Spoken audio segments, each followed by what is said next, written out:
Se descubrieron recientemente estructuras de madera de 500.000 de años, un hallazgo revolucionario. Descubrir algo más antiguo traería inmensa fama. Egipto, conocido por sus secretos antiguos, guarda historias que pueden datar de hace 30.000 años o más. Aunque algunos arqueólogos lo desestiman como mítico, hay cada vez más evidencia de una civilización avanzada de un pasado lejano. Un hallazgo reciente desafía todo lo que sabíamos. Una reina de 800.000 años enterrada en un sistema de cuevas de difícil acceso en Egipto. Tales hallazgos, junto a otros como entierros masivos, sugieren que especies humanas antiguas aprendían lentamente. En 2011, en medio de la agitación política de El Cairo, surgió un descubrimiento arqueológico significativo.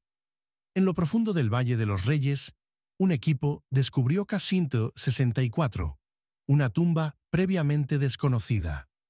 La tumba, intacta durante milenios, reveló un ataúd bien conservado, fragmentos de cerámica y piezas de yeso que datan de hace más de 3.000 años, de la época del Nuevo Reino.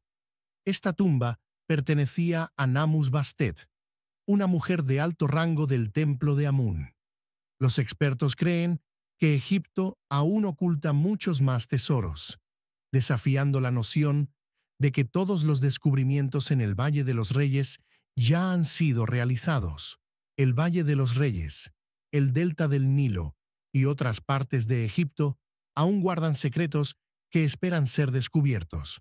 La tecnología moderna, como el radar de penetración terrestre y la cartografía 3D, ha revolucionado la arqueología, revelando cámaras y artefactos ocultos. Descubrimientos como la tumba de Namus Bastet ofrecen valiosas perspectivas sobre las prácticas funerarias y las vidas de la clase alta de Egipto, con objetos simples como cerámica y amuletos que proporcionan pistas sobre el pasado. Aunque su ataúd de madera fue costoso, carecía del lujo de las tumbas más antiguas, lo que provocó debates sobre su estatus y la antigüedad de su entierro. Algunos investigadores sugieren que los antiguos egipcios no fueron los constructores originales de las pirámides, sino que tomaron el control de estructuras construidas por una civilización mucho más antigua. La evidencia, como la erosión en la Esfinge y las pirámides, sugiere que estos monumentos pueden ser mucho más antiguos de lo que se cree, posiblemente tan antiguos como 800.000 años. Esta teoría desafía la comprensión actual de la historia humana, ya que el Homo sapiens tiene solo unos 300.000 años. Un descubrimiento en 1995 bajo Giza desenterró más de 100 cámaras subterráneas, alimentando aún más las teorías de una civilización avanzada olvidada. Además, lugares como Kulab revelan la intervención humana en la conformación de paisajes antiguos, desafiando suposiciones académicas. Estos hallazgos invitan a las personas a reconsiderar los orígenes de los icónicos monumentos de Egipto y la posibilidad de una sociedad avanzada anterior. El diseño intrincado de las entradas de la fortaleza facilitaba la infiltración, pero era peligroso, ya que se estrechaba para exponer a los invasores a ataques. Oculto en lo profundo de un complejo sistema de cuevas se encuentra una cámara funeraria, diseñada para preservar a sus ocupantes y frustrar a los saqueadores de tumbas. Dentro se encontraron ídolos de madera y momias con características intrincadas y ropas bien conservadas, desafiando las teorías actuales sobre los creadores del sitio. La cámara intacta promete reescribir la historia. El arqueólogo Warren Church exploró el antiguo sitio peruano de los Pachucos, descubriendo momias con rasgos europeos, lo que plantea preguntas sobre conexiones transoceánicas. Los Chachapoya, conocidos como los pueblos de las nubes, prosperaron hasta la llegada de los españoles. Sus notables terrazas agrícolas y grabados culturales proporcionan una visión de su sociedad avanzada. En 1835, un trabajador en Kent, Reino Unido, descubrió una gruta subterránea adornada con millones de conchas, formando un misterioso mosaico. Conocida como la Gruta de Conchas de Margate, sus orígenes siguen siendo desconocidos, sin datación científica que explique su propósito o antigüedad. El sitio sigue intrigando a eruditos y visitantes por igual. La Gruta de Conchas en Margate, Reino Unido, presenta millones de conchas, incluidas raras winkies, planas que sugieren un significado simbólico o práctico. A pesar de su belleza, sus orígenes siguen siendo desconocidos, sin datación científica que aclare su propósito. En Laos, la llanura de las jarras, un misterioso sitio arqueológico, presenta enormes jarras de piedra, posiblemente vinculadas a rituales funerarios, con una jarra decorada que representa a un hombre rana. El propósito de las jarras sigue siendo incierto, alimentando la especulación sobre una civilización perdida. En Siberia, un brazalete de 40.000 años encontrado en la cueva de Denisova insinúa las habilidades avanzadas de los denisovanos, una especie de humanos primitivos. El brazalete, hecho de piedra no local y con un agujero perforado con precisión, sugiere tecnología sofisticada, desafiando las suposiciones sobre la artesanía prehistórica. Estos hallazgos abren nuevas preguntas sobre la interconexión y las capacidades de los pueblos antiguos. En el centro de Egipto, los arqueólogos han descubierto un sitio funerario que data de 1500 años antes de las pirámides. Contiene momias, amuletos, estatuas, frascos canopos y un raro rollo de papiro de 43 pies del Libro de los Muertos. Este rollo, encontrado en buen estado, es la primera versión completa descubierta en el área de Algareife y se cree que data de 1550 a 1070 a.C.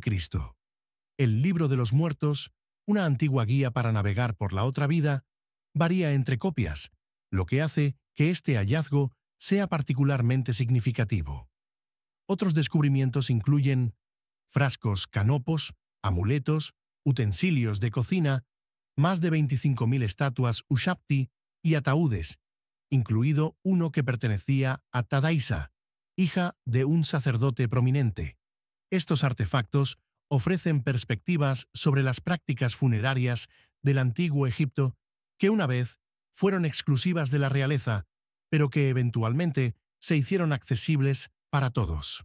El Libro de los Muertos evolucionó a partir de los textos de las pirámides del Antiguo Reino, 2300 a.C., y la compilación de Carl Richard Lepsius de 1842 ayudó a unificar estos textos para la comprensión moderna.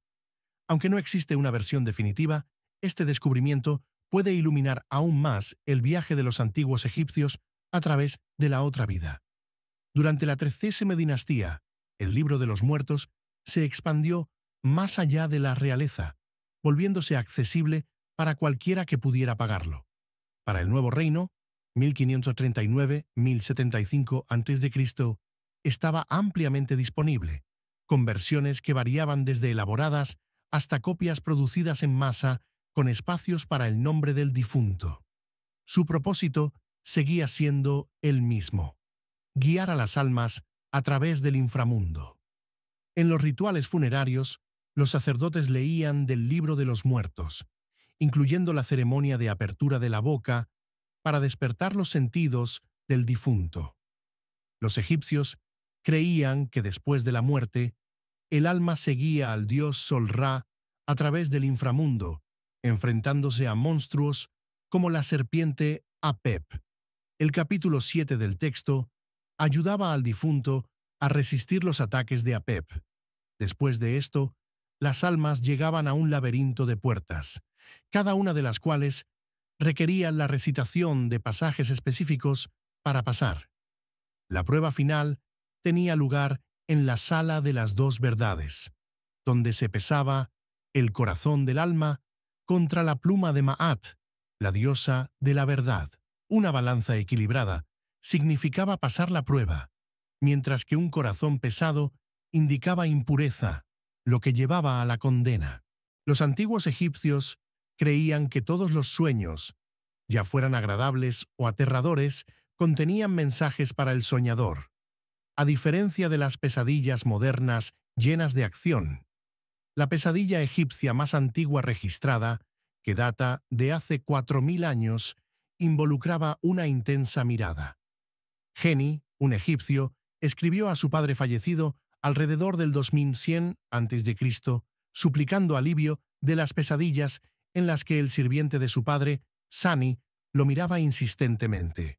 Geni, sintiéndose posiblemente culpable por haber maltratado a Sani, negó haber iniciado el abuso y rogó a su padre protección.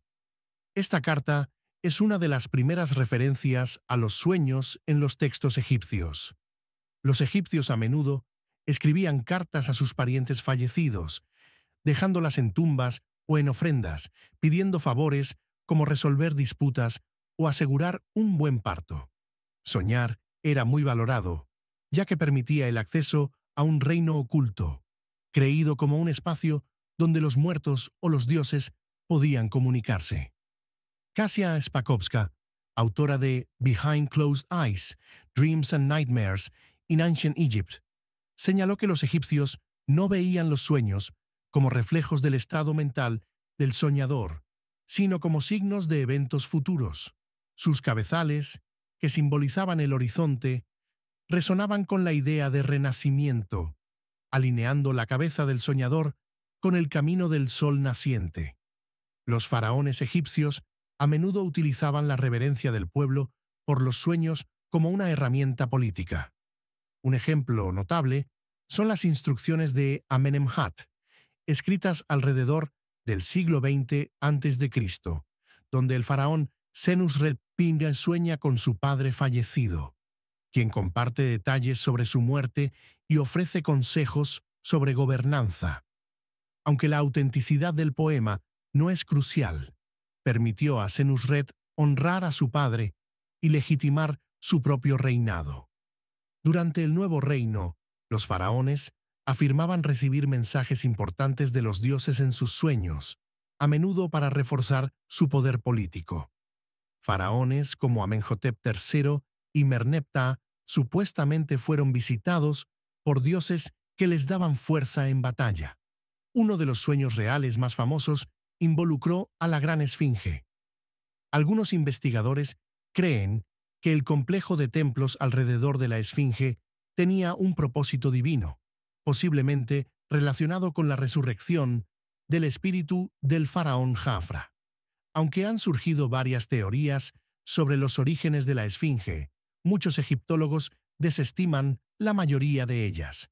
Algunos creen que fue construida por Jufu, debido a una similitud entre el rostro de la Esfinge y el suyo, mientras que otros argumentan que fue construida por su medio hermano, Yedefre, como un tributo a su padre. El joven príncipe Tutmosis, mientras cazaba cerca de la gran Esfinge, se quedó dormido a la sombra de ésta y soñó con el dios Rehorakti. El dios le instruyó para que despejara las arenas que enterraban la Esfinge, prometiendo que si lo hacía, Tutmosis se convertiría en faraón. Después de cumplir la solicitud del dios, la profecía se hizo realidad. Para conmemorar su ascenso, Tutmosis colocó la estela del sueño entre las patas de la Esfinge. Los historiadores creen que este sueño ayudó a legitimar su reclamo al trono, ya que su ascenso al poder sigue siendo incierto. Mientras los faraones utilizaban los sueños para reforzar sus reinados, los egipcios comunes buscaban intérpretes de sueños para entender sus visiones.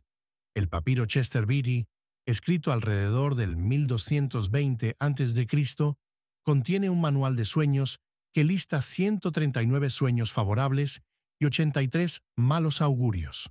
Aunque faltan algunas partes, el manual proporciona una visión de las preocupaciones de los antiguos egipcios, incluidas preocupaciones sobre riqueza, matrimonio, salud y favor divino. Un ejemplo del manual indica: si un hombre se ve muerto, esto es bueno. Le espera una larga vida.